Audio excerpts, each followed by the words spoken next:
अस्सलाम वालेकुम। मैं हूँ राहिला अज़हर और आप देख रहे हैं स्टारलाइट स्टोरी टाइम। मैं आपके लिए मज़ेदार, इंटरेस्टिंग और सबक आमूज़ कहानियाँ लेकर आती हूँ। कुछ फ्रेंड्स के मुझे मैसेजेस आए हैं कि आपको मेरे नोटिफिकेशन नहीं मिलते। इसके लिए प्लीज़ आप मेरे चैनल को सब्सक्राइब करके बेल का बटन प्रेस कीजिए ताकि जब भी मेरी स्टोरी आए तो आपको सबसे पहले उसका नोटिफिकेशन मिल जाए।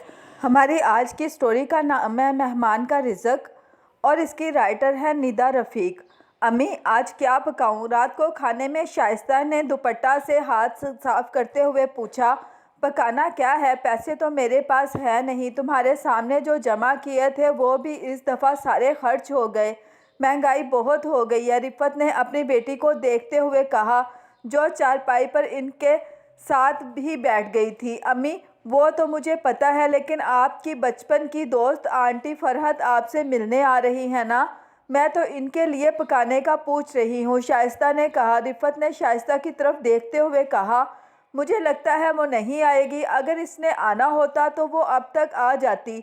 ऐसा करो, रात वाली दाल कटोरी में रखी है, इसमें 2 गिलास पानी डालकर थोड़ा सा पका लो। सौदा सलफ तो सारा ही ख़त्म हो चुका है। आज का दिन गुजर जाए, फिर सुबह देखती हूँ क्या करना है। ठीक है अम्मी, आटा भी सिर्फ 2 दिन का रह गया है। बच्चों की ट्यूशन फीस भी अब 5 तारीख से पहले नहीं मिलेगी और सिलाई के पैसे तो आपको पता है जैसे ही मिलते हैं फ़ौरन खर्च हो जाते हैं रोज़ की हंडिया पकाने में। मैं तो कहती हूँ आप आंटी सफ़ीहा से कल थोड़े से पैसे उधार लेकर शहर से सौदा ले आइएगा। शाइस्ता ने बड़ी समझदारी से कहा, कह तो ठीक रही हो, ऐसा ही करूँगी। मेरी दवा भी ख़त्म हो गई है और दवा ना खाने की वजह से मुझसे चला फिरा नहीं जाता। डॉक्टर ने कहा भी था कि दवाई का नागा बिल्कुल ना करना, लेकिन इस गुर्बत और महंगाई के दौर में क्या क्या किया जाए। रिफ़त ने कहा तो शाइस्ता चारपाई से उठकर थके कदमों के साथ किचन में चली गई। 12 साल हो गए थे शाइस्ता के अब्बू को फौत हुए। अनवर मियाँ रक्षा ड्राइवर थे जो शुगर की बीमारी की वजह से शादी के 8 साल बाद इस जहान फ़ानी से कूच कर गए और पीछे 2 बेटियां छोड़ गए, शाइस्ता और शिज़ा। शाइस्ता बीए रेगुलर करने के बाद प्राइवेट एमए कर रही थी। शिज़ा ने भी बीए में दाखिला लिया था।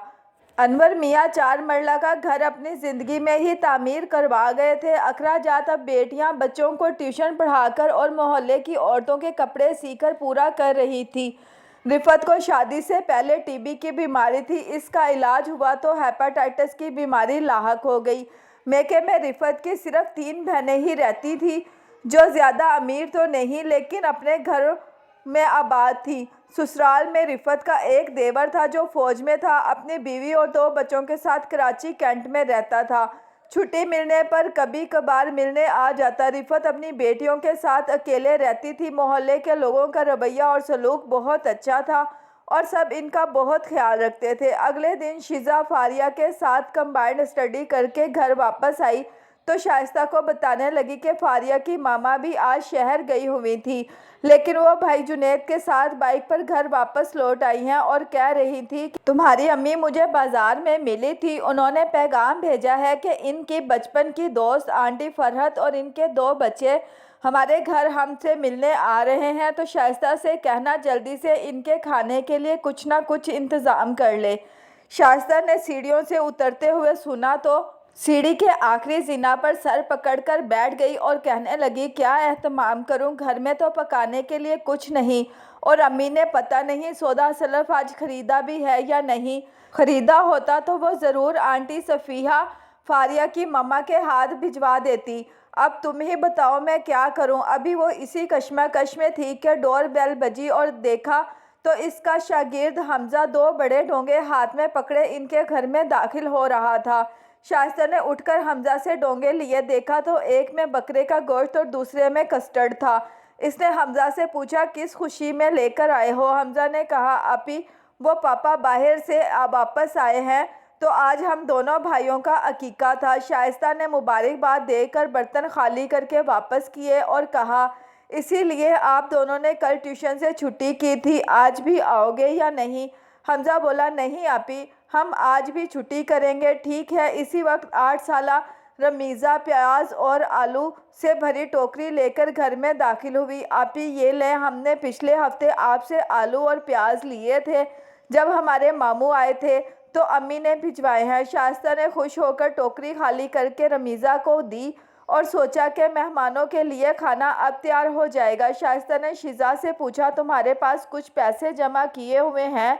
ہاں آپی، لیکن دوں گی نہیں، میری دوست کی برتھ ڈے آ رہی ہے، اس کے لیے گفٹ خریدنا ہے، آپ کو پتہ ہے۔ شیزا نے کہا، اس نے میری برتھ ڈے پر مجھے بھی سوٹ گفٹ کیا تھا۔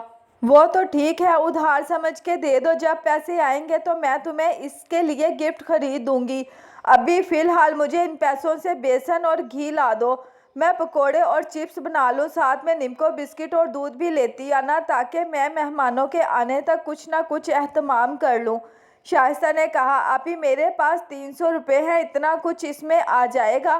شیزا نے پوچھا۔ ہاں آ جائے گا، تم گھی کم لے لینا۔ شائستہ نے کہا، ایک شرط پر لینے جاؤں گی، وہ یہ کہ آپ مہمانوں کے جاتے ہی بھنے ہوئے گوشت میں پانی ڈال کر شوربہ نہیں بنائیں گی۔ شیزا نے کہا، اچھا ٹھیک ہے میری ماں، اب تم جلدی سے جاؤ اور یہ چیزیں لے کر آؤ جو میں نے تمہیں بتائی ہیں۔ جب مہمانوں کے ساتھ رفت گھر پہنچی تو اتنا اہتمام دیکھ کر دنگ رہ گئی کہ میری بیٹیوں نے یہ اہتمام کیسے کیا، ان کے پاس تو کچھ تھا ہی نہیں۔ خیر، مہمانوں کو کھانا کھاتا چھوڑ کر کمرے سے کچن میں آ کر شائستہ سے پوچھا، یہ سب کیسے کیا تم نے، جبکہ سودا تو سارا میں ابھی لے کر آئی ہوں؟ امی آپ کو پتہ ہے نا کہ مہمان اپنا رزق خود لے کر آتا ہے، آج بس وہی ہوا ہمارے ساتھ۔